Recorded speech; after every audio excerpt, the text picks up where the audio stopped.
The RV Show USA is brought to you by Flagstaff, Rockwood, building better RVs, making smarter RVers. I think for most RVers have wondered what it would be like to own a campground, right? I know I did. Going on, I think 8 years ago, my wife and I bought a campground in Central Texas, and overall it's been great. It's been a lot more work than we thought it was going to be, but it has been great. Some of our fellow RVers and show correspondents, the RV Odd Couple, they have recently announced that they are one step closer to realizing one of their dreams of owning a campground. John and Mercedes, the RV Odd Couple, join us now. Thank you so much for being with us. Oh, happy to be here, Alan. You look great, man. Well, thank you. Thank you. Your eyes are bad there, John. So Mercedes will tell you a different story. So you guys are buying a campground. What's the deal? Oh, there's so much to share, but I guess I blame John for this. All his fault. I also blame you for this, Alan. They say watch the company you keep, and you made campground ownership look so exciting that we decided to follow in your footsteps. Well, it can be exciting, but you're getting ready to find it. It's a lot more work than people think. But anyway, so tell us your story, because I know you just released a video with a big announcement. You guys took a long time studying this. Tell us how it came about. What are you doing? Well, it started during COVID, actually. Because of our YouTube channel, we're tied into RV Odd Squad members all over the country. And we had hundreds of emails of people that had nowhere to stay. The national parks, the state parks, even some states closed down private parks, and they had no place to stay. And it really bothered us, and Mercedes and I, we had no idea what we were getting into, but we started the process of kind of looking at it. And we were one of the ones that did the very first video of warning about the impending crisis of not enough campsites. We did that video. I remember that. Almost a year ago. And some people said that you're all about drama. You're exaggerating. You're exaggerating. Well, here we are, right? And there's no campsites available all over the country. And so, about a month ago, we started from Florida up to Colorado. We were planning on spending the summer with our families. We haven't seen our families with Sage being in therapy. And we were super excited to be with our family. We're going to spend the summer in Colorado and use that as a jump-off point to hit Yellowstone and South Utah. And then reality hit. And it's like, haha, you didn't make your reservations back in 2019? You have no place to stay in the summer in the western side of the U.S. And we actually did a video exploring land that's actually RV suitable. Yeah. And so we started across the country. We started looking at land in Florida. We just looking at Texas, Zillow, Louisiana. Texas, Louisiana, Mississippi. And by the time we got up into Colorado, we spent about 5 weeks with our family. And then we shifted because we saw that it wasn't very easy to just buy land and do what you wanted to do with it. There's a lot of regulations and a lot of loopholes that you need to jump through. And sometimes it can take 2 to 3 years. To have even a few sites. And we also found that even if you own the land, you may not be able to put your RV on it. Yeah, I've seen that. It's insane. And you would think that if it's your land, you can do what you want with it. Well, that's not the case. And so we did a video sharing about that. And the very next day, I was watching Zillow and I started looking at campgrounds because those are already developed, right? And what I found was there wasn't very many of them. Or they were like millions and millions of dollars. Right. And so we took a look at it. This was an old campground that was opened in 1970. They closed it down a few years later. It's an elderly couple that ran it most of their lives.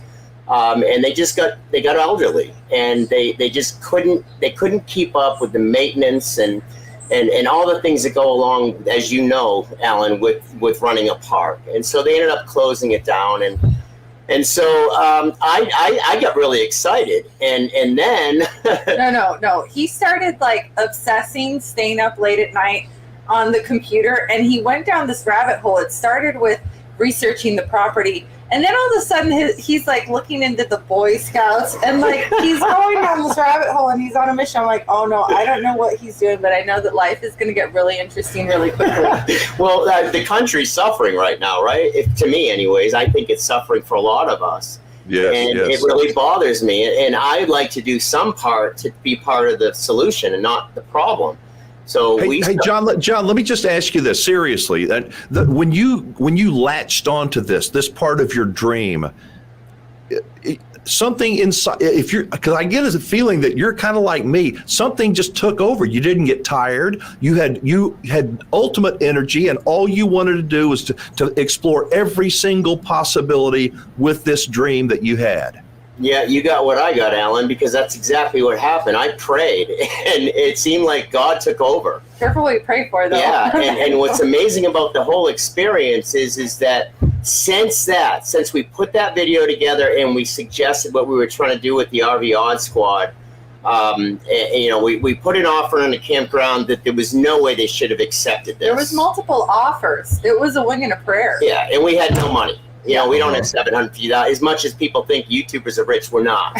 And so. Yeah, so it was just crazy. And we were not supposed to get this. And it kind of feels like, the dog that's chasing the car. Well, we caught the car. And we with it. You can't let go, right? Yeah, they called us and they said, you guys, they picked you, and then all of a sudden the excitement went to complete and total fear. Terror. We were like, oh my God, now what do we do? So where is this campground? And tell us, I know you said it's an older one. Is it operational now, or? It's not operational. It's got 30 sites. We thought it had 30 sites that had full hookups, 30 amp. And come to find out, it has only about 8. It's 30 sites, but only 18 of them were full hookups. 6 of them were electric and water, and I think 1 was just a tent site with water. And so it's in Ida, Alabama, and it's a beautiful little town. It's very close to a beautiful state park, a canyon park. And it's close to the Tennessee border. It's close to the Georgia border. And I just fell in love with it. And I ran with it. And so once the offer was accepted, I immediately went to the RV Odd Squad because I knew I couldn't do this by myself. And what we did was we just shared our dream with them. We shared our dream with the RV Odd Squad, and we told them we wanted to build a park built on principles from the yesteryears, right? And being that this park was open in 1970, it was a different time, and things sure are scary right now. Yes. And it's almost like some of our greatest institutions have been dying. The Boy Scouts of America. It's so sad, and I was a Boy Scout. I was a Cub Scout. And so I just pitched my idea to the RV Odd Squad, and the video just exploded. And what is your idea? I mean, what do you, because you don't want to do, I don't think, what everybody else is doing. You guys are so unique, and you've got such a following of loyal, loving, great human beings. I think 30-something sites is not nearly going to be enough, but it's a start. So what's your vision for what you're going to be doing with the place? Well, a couple things. We noticed that big corporations are buying campgrounds all over America now, and they're doing what they did to planes. Sardines. Right? Sardines, stuffing it in. The dollar matters, people don't. And we have a vision of having more of a family-friendly park. That the sites are not on top of each other, where full-time RVers always have a place to go. We don't know exactly how this is going to lay out, what it looks like, because we want the RV Odd Squad, our family on the road. They truly are a family now. We want them to help us make the decisions, and ultimately we want God to help us make those decisions. And so since then, we spent Sunday with our families. We celebrated early, Father's Day early. We said goodbye to our families, which was very difficult because we planned on spending this whole summer with our families. And Sage just bloomed like a flower there with their aunts and uncles and brothers and sisters. And we packed up and we headed off to Alabama. And the amazing thing about it is everything that we asked for in prayer has been showing up. The right people are showing up. And just a quick announcement, please stop. You go ahead and do it. That actually ties into, okay, so you caught the car. Now what are you going to do with the car, right? So now we have a whole new set of problems from like, oh no, we may not get this property, to, oh no, now we have people flooding the property. The owners are like getting visits from people. We're having, they're getting emails. Tons of people are flocking to the property, and they're saying they feel called to this property. They're bringing chainsaws. They're bringing hammers. What I'm hearing you say is, please, not yet. Hold on. Not yet. It's not a no. It's a not yet. It's a little early. It's a little early, but here's the other side, the dark side. It's not good, Alan.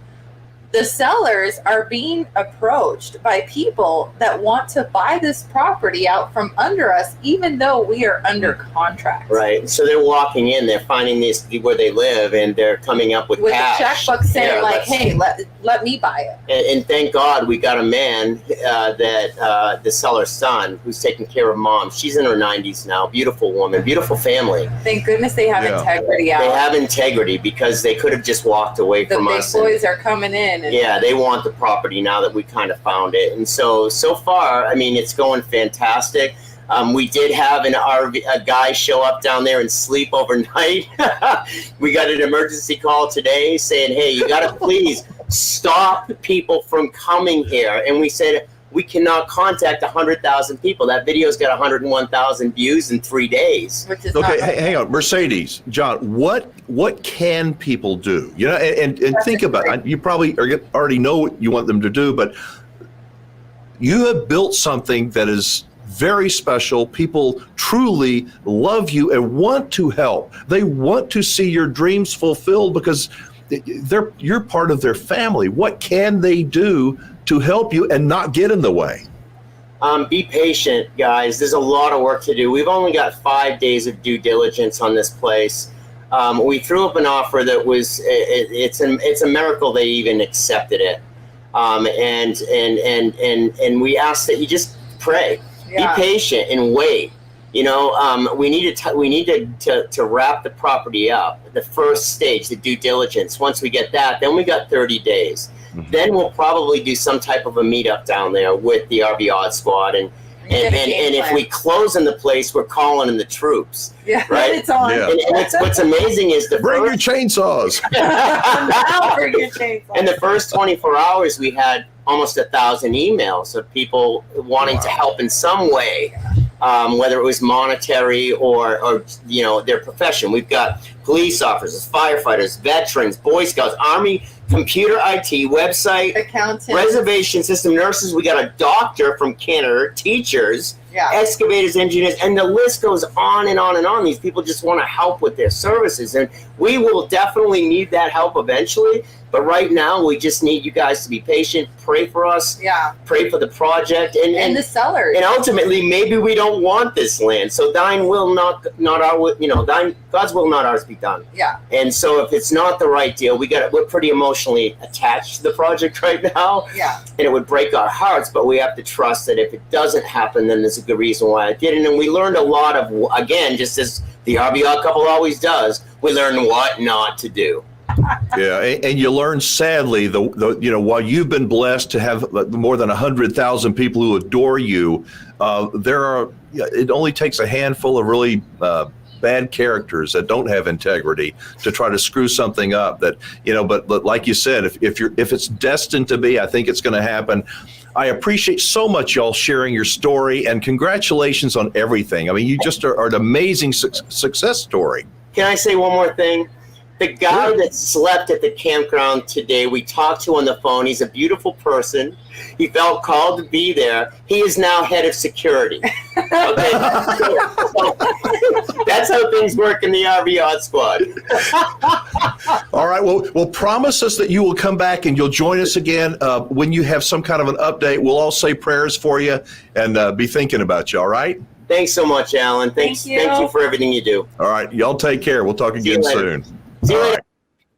All right, folks, that's a nice couple right there, about as nice as you're going to meet anywhere. You can find John and Mercedes on YouTube, of course. Just type in the search bar RV Odd Couple. You can't miss them. You can also connect with them on our website, and our website is thervshowusa.com. Click on our team and you can jump over from there. TheRVShowUSA.com.